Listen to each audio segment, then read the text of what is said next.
afternoon and welcome to Across the Fence. I'm Jolie Whitney.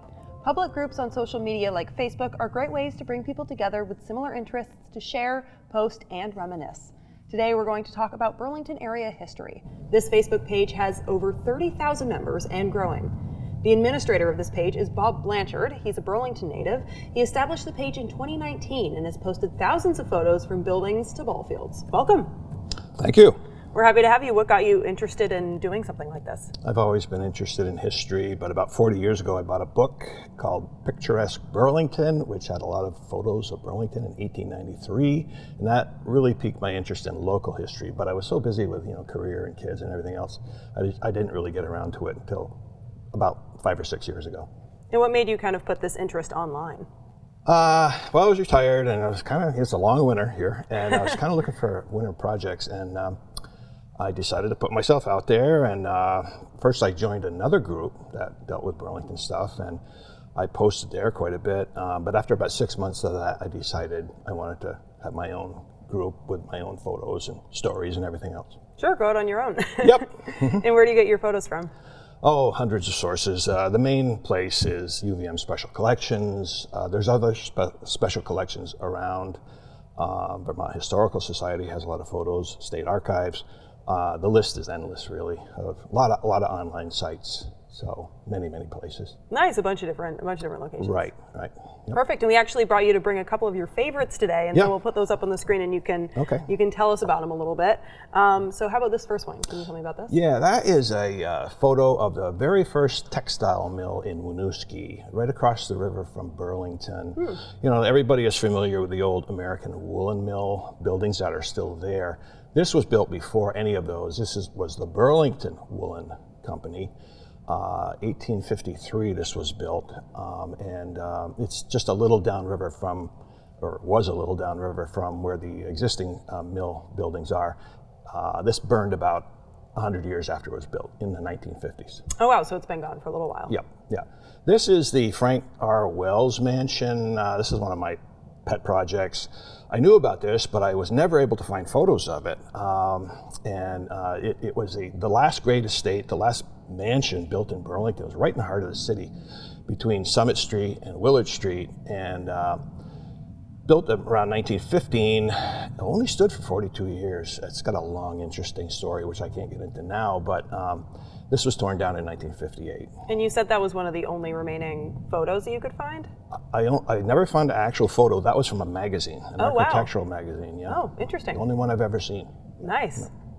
And I think we have a couple more. How about this one? Yeah, that's a gas station, corner of Pearl and Elmwood Avenue.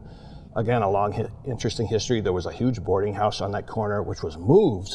Texaco bought the corner, moved the building, or somebody moved the building. Texaco built this beautiful Spanish-style gas station in 1930. Stood there until 1953, when Texaco tore it down and built a modern station.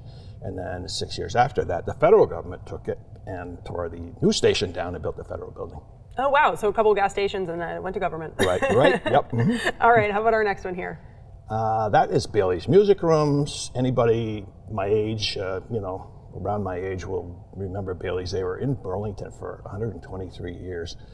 This was the site that anybody living will remember, 88 Church Street. They moved there in 1943, and they were there until they went out of business in 1983. But that was everybody's stop for records and instruments and record players and TVs and everything else. It was a Burlington institution. Sure, so it sounds like you've been there before. Many times. All right. Yeah, many times. Yep. So fond memories. A lot of 45s and albums. Yeah. All right, great. Yep. And I think we have one or two more. How about this one? This is the Converse School. This is by far the most magnificent school ever built in Burlington. Burlington had a long history of not really taking care of the students. The schools were overcrowded, they were shabby. In 1893, they built this magnificent structure.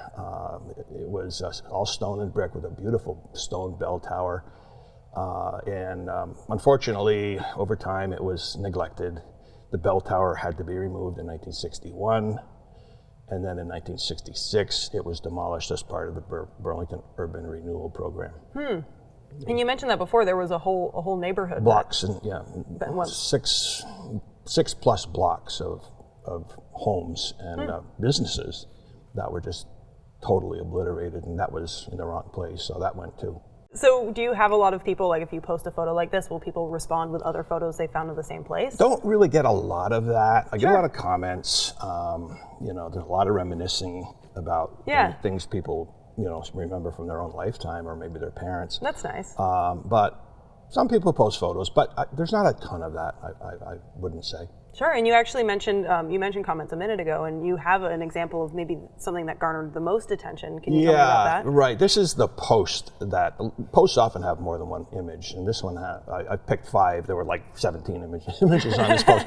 This one, that house is on the corner. It's on Route 2A in Colchester Village, and it's on the corner of East Road and Route 2A. It's still there. That's what it looks like right now. And so I probably can't see it, but there's an arrow pointing to the home we're talking about. It's right under the street light there on the right. So what happened was the people that lived in that house in 1890, and it was built in 1883. And the people that lived in that house in 1991, 108 years later, decided to take off the old clapboards and put up vinyl siding. And so they took the carpenters took the old clapboards off, and this is what they found. There were 4 huge, colorful circus posters on that side, and there was one smaller poster on the side of the building. And what had happened was the circus would come into town, and they'd send these people in to put up posters everywhere they could put them. And so they put a whole bunch on. This place was being built, and so they asked the homeowner, "Can we put them up?" And they said, "Sure." They put them up. Circus came and went, and then the clapboards went up, and so the posters were preserved, their color was retained, and they were protected from rain. And when they took them off for the vinyl siding, there they were in their beautiful, colorful glory. They were incredible historic artifacts. Yeah, we have some closer up photos. Yeah, so this is a close-up of the smallest poster on the side of the building. This was a snake charmer. And you can see over time, the wood, they didn't have plywood back then, it was planks. So the wood split, creating quite a space, and of course the poster split too. So they called it the Shelburne Museum, and they sent out a crew, and the first thing they did was put the plastic over them to protect them, as you can see. And then they cut them all off, you know, obviously with the permission of the homeowner. Sure, yeah. And so they sent everything to the Shelburne Museum, and they sat there the boards just sat there for a couple of years while they raised the money to do the conservation, which was, you know, quite expensive. And that was the final outcome that's the conserved poster that you just saw. Nice, and hopefully it's on display somewhere so you can go see it. I don't think they Depends are. on the day, I don't maybe. think they are. I think they were displayed in 2016, I believe. Oh, cool. So maybe they'll circle back around. Yeah, probably. Yeah. Absolutely. Yep. And are other people allowed to post on the page if they see a historical Burlington something? It's a public group, so anybody can post, but I'm really, really strict about what gets on the page. Sure. You know, I keep saying I don't want it to turn into a chat room, so you got to have a historic image, and I don't allow repetition unless you got something additional to say about the picture that's already been posted. So I'm very strict. Some people get annoyed with me, but you know, I know what I want, and I enforce it. So.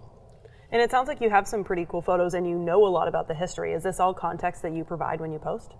I do a lot of research, and you know, some pictures I don't even know what they are when I first look at them. But a lot of stuff you can find through research, and when I post the picture, I always tell a story. Not always, but I try to tell a story about what I found and the background. You know.